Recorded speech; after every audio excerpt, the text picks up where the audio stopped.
Hi. Wait, what's this smell? As Sophie entered the kitchen, the warm and sweet aroma of something baking had filled the air. She was excitedly running towards the oven, just as the timer chimed. The cookies were ready. Although taken for granted, our sense of smell is a superpower. However, have you ever thought, how does our nose know? How is our brain able to recognize between old favorites and new adventures? And how on earth are there so many scents? Well, let's figure this out, shall we? This is our nasal cavity. Here's where the magic happens. As airborne molecules are inhaled, they pass through this region over here, which, quite frankly, looks like a toothbrush.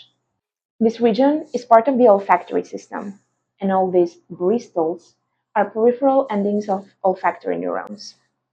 These molecules then dissolve in the mucus and bind to the cell membrane of these nerve endings. Chemical and then electrical signals are respectively produced, which travel along the body of these neurons, reaching different regions of the brain.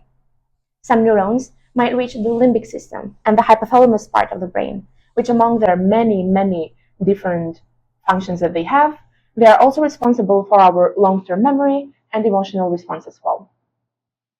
This is how our brain is able to distinguish between the different types of smells and how it can also trigger an emotional response. But, we still haven't answered the question of how are there so many different types of smells? What happens on the molecular level? Well, let's roll up our sleeves and dive to some organic chemistry major. And the chemistry of fragrances on its own, it's quite fascinating. These molecules form groups of very distinct, very different type of smells. These molecules are functional groups. A functional group is like the personality of a molecule. It is an atom or a group of atoms that bind to a molecule, making it sweet, stinky, toxic, or super reactive.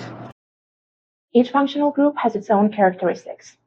Esters, for example, as well as some other functional groups, are responsible for that fruity, juicy, sweet type of smell that can make one go, oh wow. Amines, on the other hand, you really want to avoid amines. Most, if not all of them, smell like fish, like rotting fish. And cycloalkanes, on the other hand, although very plain in structure, they are responsible for that gasoline type of smell that surprisingly many people find pleasant. Well, actually, me too. So next time you smell something, remember that chemistry and biology miraculously work together to keep us grounded to the world we live in.